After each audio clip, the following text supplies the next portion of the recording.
Part two. So we're just going to have a look at the seven parables in Matthew 13 and how they then relate um, to seven churches. So it's going to be most commonly believed that Matthew 13 parables um, outline the church age. So most denominations are going to take that view, but they're going to view the parables as like analogies for how the church will grow. Okay, people like Darby and Schofield, they interpreted this to mean that the church grows in size and wickedness. I think Darby was against the idea of like a collective church using into autonomous bodies as a whole. Um, and we'll see how this is the case and how this then links on to the seven churches in Revelation. So um, before we get into Matthew 13, we need to have a look at the context. So we're talking about Matthew 4, about Matthew 12, and up to Matthew 12. That Jesus proclaims his messiahship, performs miracles to authenticate who he was. The whole point being there, so if the Jewish people had accepted him, the messianic kingdom would have been established.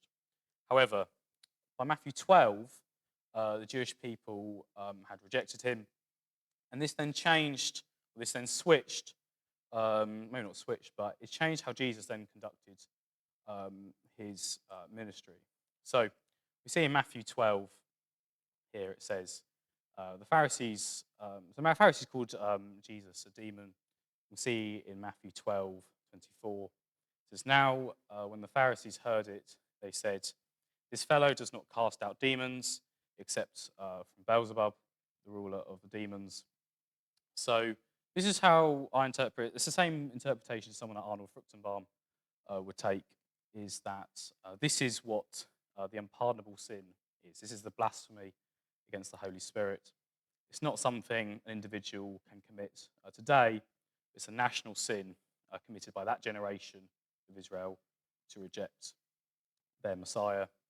As a result of the unpardonable sin, the kingdom offer was then going to be postponed.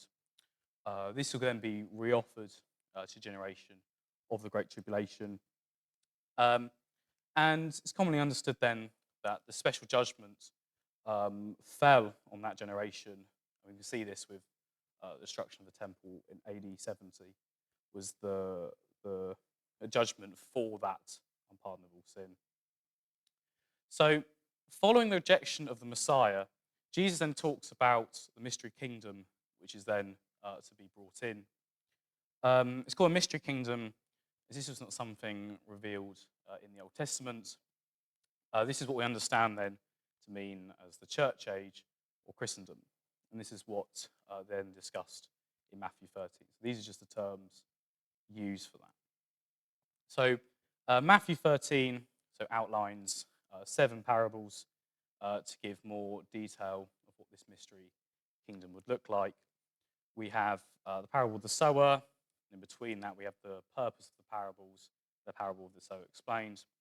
With the parable of the wheat and the tares, the parable of the mustard seed, the parable of the leaven, prophecy in parables, the parable of the tares explained. Between that, and then we have the parable of the hidden treasure, the parable of the pearl of great price, the parable of the dragnet.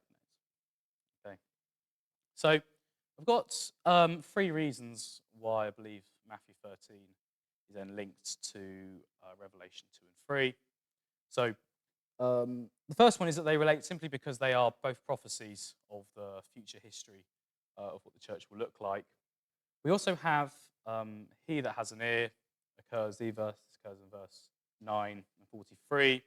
In chapters 13, they also occur specific parts and places in this.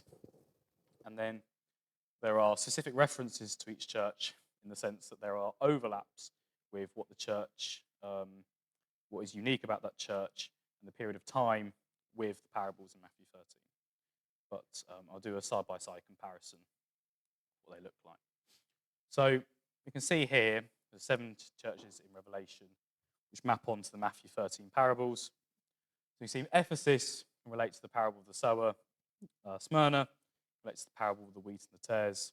So Pergamum relates to the parable of the mustard seed. Thyatira relates to the parable of the leaven. The Sardis, the parable of the hidden treasure. Philadelphia, the parable of the pearl of great price. Laodicea, parable of the dragnet. Okay, so give you a chance to look at that. So I'm going to provide a side-by-side comparison of the churches and the parables. Like I said, this is going to be a basic overview for each of the talks. I'll go into a lot more detail of how these directly apply. So again, if you want to turn to Matthew 13, it's absolutely fine, but I will be having it on the PowerPoint. This reads from Matthew 13, verse 1. On the same day, Jesus went out of the house and sat by the sea. Great multitudes were gathered together to him, so he got into a boat and sat. And the whole multitude stood on the shore. And he spoke many things to them in parables, saying, Behold, a sower went out to sow. As he sowed, some seed fell by the wayside. The birds came and devoured them. Some fell on stony places, where they did not have much earth, and they immediately sprang up, because they had no depth of earth. When the sun was up, they were scorched. And because they had no root, they withered away. And some fell among thorns, and the thorns sprang up and choked them. But others fell on good ground and yielded a crop, some 100-fold, some 60, some 30. And it finished, he who has ears, let him hear. So I guess it's quite interesting because there's an interesting comparison between Ephesus and with the Apostolic Church and the parable of the sower. So this is the start. Ephesus obviously is the start of the 7 churches. You can say this is where the sowing of the world started. It ends with he who has an ear, let him hear what the Spirit says to the churches. Again, a phrase that is used throughout Revelation. With the parable of the sower, obviously this is the start of the 7 parables. In the parables, the field represents the world. You know that when the parable is explained. And this is obviously the starting point for Christianity in the world. And in the parable of the sower, it's only one of the 4 groups who become saved. And when we look at the explanation for that, Matthew 13:23, we see how the fruit of what happens there actually decreases in order. I think it's like 100, 60, 30, or something to that effect. And it could be interesting interpretation, just putting it out there potentially, maybe predicting the increase in error that is to come, or at least predicting the lack of fruit that's going to decrease as we go. And we'll see there's a clear pattern of this later. But again, we'll get into much more detail when we actually come to this talk. And again, like I say, the parable ends with he who has ears to hear, let him hear. So then have the parable of the wheat and the tares, which starts another parable put forth to them, saying, the kingdom of heaven is like a man who sowed good seed in his field. But while men slept, his enemy came and sowed tares among the wheat and went his way. When the grain had sprouted and produced a crop, then the tares also appeared. So the servants, the owner came and said to him, Sir, did you not sow good seed in your field? How then does it have tares? And he said to them, an enemy has done this. The servant said to him, do you want us then to go and gather them up? But he said, no, that's why you gather up the tares. You also uproot the wheat with them. Let both grow together until the harvest.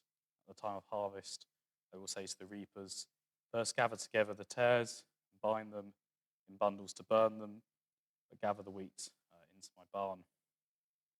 So I think this makes for an interesting comparison with Smyrna, since when we look at Smyrna, we have 2 groups. We have those Christians which are persecuted, and then we have those who say they're Jews and are not. That phrase is used for Smyrna and Philadelphia, which we'll get into a lot more detail when it comes to the actual talks. But this is actually the place, or the time period at least, when we saw replacement theology start in the church with very popular figures. Again, we'll go into a lot more detail. An example could be someone like Justin Martyr. But it's interesting how in Smyrna, in that time period, is when replacement theology started. And it's Philadelphia where it's also made that reference about those who say they're Jews and are not. Because that is effectively what replacement theology is. You're saying you're a Jew when you're not.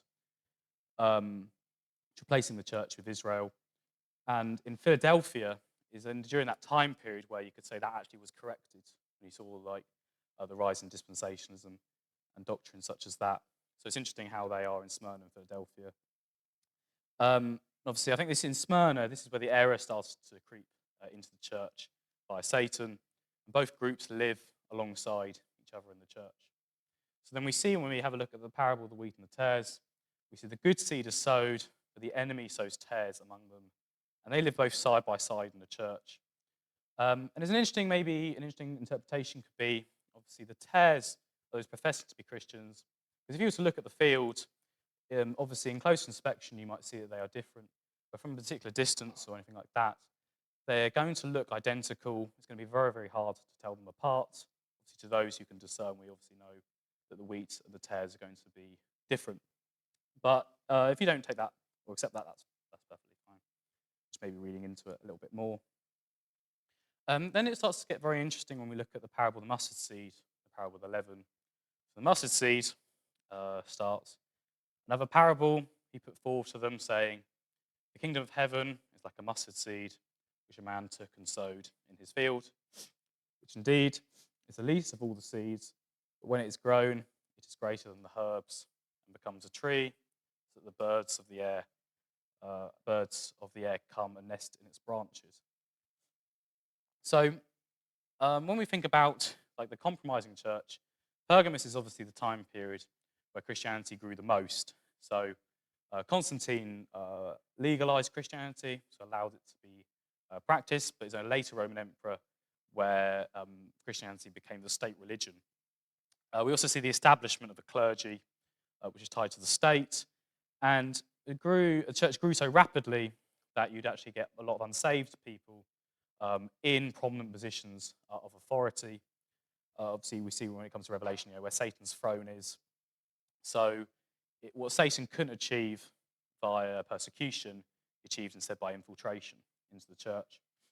Which is really interesting when it comes to the parable of the mustard seed, because this is very commonly misunderstood to mean a lot of people will just read that and assume, okay, well, the church is growing and that's fantastic and everything like that. But the mustard plant in the parable grows so big that even the birds will nest in its branches. But if you look around in Matthew 13, the context of what the birds represent the evil one in the parable of the sower. So it gets to the point where the mustard seed or plant grows so big that the evil one, or those who work for the evil one, can actually nest in its branches. Again, like happened in Pergamus, take prominent positions. And there's another context thing as well, in the sense that a mustard plant shouldn't grow that big to be able to nest birds in it. So lots of arguments are made that the mustard plant, it grows to a grotesque size. It grows too big, too grotesque. And as a result, it hides the wickedness in there, which is what happened during that time period represented by Pergamus. We then have the parable of the leaven. So another parable he spoke to them. The kingdom of heaven is like leaven, which a woman took and hid in 3 measures of meal. So it was all leavened. So this is where it gets quite interesting. So Thyatira, referenced in Revelation, we see it's seduced by Jezebel to commit fornication and eat things sacrificed to idols. So it was during that time period we saw the increase in power of the Roman Catholic Church. The Catholic Church causing people to follow in idolatry, to do those things, eat things sacrificed to idols, perform, commit fornication, often interchangeable with idolatry. Relating that to the parable of the leaven, obviously talks about this idea of the woman, which is very often used symbolically for idolatry. You see that maybe potentially in Revelation 17. And leaven being a symbol for evil. Again, a lot of people have the misconception that the leaven there just means that it's going to expand, but everywhere else in the Bible, leaven is always used for representation of evil. So the high idea is here is that leaven is hidden in 3 parts. Again, there's another Arnold Fruchtenbaum argument, is that this represents 3 strands of Christianity: the Catholic, Orthodox, and Protestant Church. Again, you can take that if you please, but I think it's, again, quite an interesting point. But the main point being there that it can relate to Thyatira, because again, it's the woman which is often symbolic of the Catholic Church, is hiding that evil in the church until the whole thing becomes leavened. And then we move to the next three. So we have the parable of the hidden treasure. So this reads, again, the kingdom of heaven is like treasure hidden in a field, which a man found and hid. And for joy over it, he goes and sells all that he has and buys that field. Thinking how this might link to Sardis. So Sardis represents the Reformed Church. So those maybe like Church of England, Lutherans, just generally Reformed churches. It's interesting here because obviously it says, I have not found your works perfect before God. However, there are a few who are saved. There's that in Revelation 3:4, which would suggest from there, at least, is the majority of those in Reformed churches are not going to be saved. I probably hold to that view. I think there's a very small percentage that are, which makes an interesting comparison then when we look at the parable, because obviously this is a treasure that's hidden, the field being in the world, so it's not that clear. Those who are saved are very few in the Reformed Church. Again, to go further, maybe with the comparison, you think between the field and the wheat and the tares. You think the field being the world, the wheat and the tares being very visible. The hidden treasure, again, is hidden, it's not so visible, maybe represents such a few in number of that particular church which is saved, especially when we compare it to the next church. But again, any sort of comparison is welcome, really, interpretation of that. And move on to the parable of the pearl of great price. So again, the kingdom of heaven is like a merchant seeking beautiful pearls, who when he found one pearl of great price, went and sold all that he had and bought it. So again, when we get into Philadelphia, those in Philadelphia represent those who are saved. They're going to be kept from the hour of trial to tribulation, Revelation 3:10. So in this period, churches held to God's word, established. So again, we'll get into, when we actually get into the talk on Philadelphia, we'll get into where we can draw that from. And the main issue that they corrected from the Reformation is the stance on Israel. The Reformation was very wrong, their stance on Israel, but it was obviously during the age in Philadelphia that was corrected. Now this can be compared to the parable of the hidden treasure. Obviously, the pearl is visible and is seen. See, the man sells all he has and buys it. And there's obviously the pearl in that thing represents the church, who are obviously genuinely saved. But again, it's a slight difference. It's very similar to the one of hidden treasure. But again, it's slightly different. Slightly different. It's important that we note the differences, note why they are slightly different. And then we have the parable of the dragnet. So again, the kingdom of heaven is like a dragnet that was cast into the sea and gathered some of every kind, which when it was full, they drew it to shore, and they sat down and gathered the good into vessels, but threw the bad away. So it will be at the end of the age, the angels will come forth, separate the wicked from among the just, and cast them into the furnace of fire. There will be wailing and gnashing of teeth. So we kind of make this comparison when we think of the modern church. So Laodicea is the final church. It's the church period in which we currently live. Obviously, we're approaching the last days. And in the parable of the dragnet, we see the separation between those who are saved and those who are not. You've got to remember, this is all relating to the kingdom. So when we look at the analogies throughout, so this is Jesus talking about what his kingdom looks like. So when we're relating it to the kingdom, there are plenty in the kingdom, or who at least profess to be Christians, which are not, and which are not good. And this is what we understand with the church. There are plenty in the church who represent that, but aren't actually saved, like with the Catholic Church, for example. There are potential references to the rapture in this, but we do know that the age ends in judgment, the final judgment, which is what we see in the parable of the dragnet. So when we look at the significance of these parables, We can kind of see like a basic overview, but again, we'll go into a lot more detail when we actually come to each talk, but how these link to Revelation 2 and 3. Again, we see there's a specific order for this. There are 7 of them, and they map on, I think, quite accurately. Um, and then,